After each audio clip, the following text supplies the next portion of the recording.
என்ன பண்ணுறாங்க வந்து ஒரு முடிவு பண்ணுறாங்க. இதுக்கப்புறம் இப்படியே இருந்தால் வேலைக்கே ஆகாது. யார் என்ன சொன்னாலும் அதை பற்றி எனக்கு கவலை இல்லை. நான் வந்து ராகவுக்கும் மதுக்கும் கல்யாணம் பண்ணியே வச்சு தீருவேன் அப்படின்னு சொல்லிட்டு முடிவு பண்ணுறாங்க. வீட்டுக்கு வந்தோடனே என்ன அப்படி என்ன முடிவு பண்ணியிருக்க அப்படின்னோடனே, இங்கே பாருங்கள், நான் கண்டிப்பாக வந்து இந்த கல்யாணம் பண்ணியே ஆகணும், வேறு வழியே கிடையாது. வந்து நான் மதுக்கு வந்து எந்த துரோகமும் நடக்க விட மாட்டேன் அப்படி சொல்லி திட்டவட்டமாக சொல்லிடுறாங்க. இதை பார்த்து ராகவ் என்ன பண்ணுறதுன்னு தெரியாமல் தவிச்சு போகிறாரு. அவரால் தாங்கிக்க முடியல. எவ்வளோ பண்ணாலும் இந்த அப்படி அடங்கவே மாட்டேங்கிறாளே, இந்த மாதிரி பண்ணிட்டுருக்காளே, நான் எவ்வளோ சொன்னாலும் கேட்க மாட்டேங்கிறாங்களே, இதுக்கு என்ன தான் நான் பண்ணுறது அப்படின்னு சொல்லிட்டு மனசு கஷ்டத்தோடு உட்காந்துருக்காரு. அப்போ மது வராங்க. மது வந்து ராகவ், நீ என்ன தான் நினச்சிட்ருக்க, எனக்கு ஒன்றுமே புரியல ராகவ், நீ என்கிட்டேருந்து விலகி விலகி போகிற, எனக்கு கண்டுக்க கூட மாட்டேங்கிற, அபி பின்னாடியே போயிட்டுருக்க, எனக்கு ஒன்றுமே புரியல, உனக்கு தான் அபியை பிடிக்காதுல்ல, நீயும் அபியும் விருப்பம் இல்லாமல் தானே கல்யாணம் பண்ணீங்க, அதுக்கப்புறம் ஏன் ராகவ் இப்படிலாம் பண்ணுற அப்படின்னு சொல்லிட்டு கேட்குறாங்க. இங்கே பாரு மது, நான் எதுவும் பேச முடியல, இதே தான் எப்போ பார்த்தாலும் சொல்கிறேன், இன்றைக்கி நான் பேசி ஆகணுன்ற கட்டாயத்தில் தான் வந்திருக்கேன்.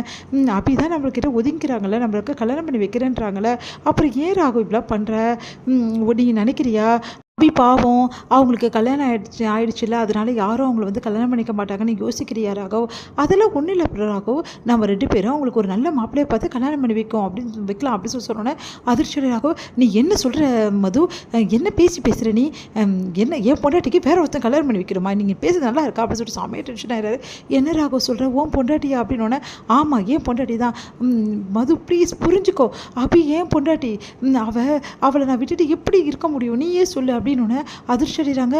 அப்போ நீ வந்து அபியை அப்படின்னோடனே, ஆமாம் மது, நான் அபியை விரும்புகிறேன், என் மனசு ஃபுல்லாக அபி தான் இருக்கா, தயவு செய்து புரிஞ்சுக்கோ, நான் ஒரு கட்டத்தில் உன்னை நான் விரும்பியிருக்கலாம், இல்லைன்னு சொல்லலை, ஆனால் அது அதோடு முடிச்சு போச்சு, அதுக்கப்புறம் அதை பற்றி நான் யோசிக்க சொல்ல, ஏன் அபியை கல்யாணம் பண்ணுற முன்னாடி வரைக்கும் நான் வந்து ஒன்றை தான் நினச்சிட்டு இருந்தேன், ஆனால் என்றைக்கு நான் அபியை கல்யாணம் பண்ணணும் அப்போலேருந்து அவள் தான் என் பொண்டாட்டி, நான் அவளை தானே மனசார நேசிக்க முடியும், நான் வேற ஒரு பொண்ணை இப்படி நேசிக்க முடியும், நீ ஏன் சொல்லு, இப்போ நீ திரும்பி வந்திருக்கலாம், அதுக்காக மேலே லவ் இருக்குன்னு யார் சொன்னது, என் மனசு ஃபுல்லாக அபி தான் இருக்கா, ப்ளீஸ் மது தயவு செய்து இந்த கல்யாணத்தை வேணான்னு சொல்லிவிடு, நானும் எவ்வளோ வழிகள் இந்த கல்யாணத்தை நிறுத்தத்துக்கு நிறைய வந்து முயற்சி பண்ணியிருக்கேன், ஆனால் இந்த கல்யாணம் நிறுத்தவே முடியல என்னால், ஏன்னா அபி பிடிவாதமாக இருக்கா, என்னால் ஒன்றுமே பண்ண முடியல, ப்ளீஸ் மது தயவு செய்து வந்து அபிக்கிட்ட பேசி இந்த கல்யாணத்தை நிறுத்திடு மது, ப்ளீஸ் மது அப்படின்னு சொல்லிட்டு கெஞ்சிறாரு. அப்படியே கையை பிடிச்சிட்டு பயங்கரமாக கெஞ்சிட்டு இருக்காரு.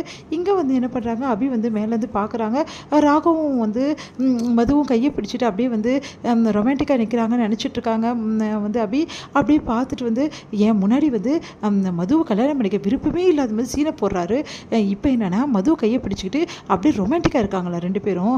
இந்த ராகவை நம்பவே கூடாது, எல்லாம் வந்து சீன் போடுறாரு, பயங்கரமாக நடிக்கிறாரு அப்படின்னு சொல்லிட்டு டென்ஷன் ஆகி போகிறாங்க.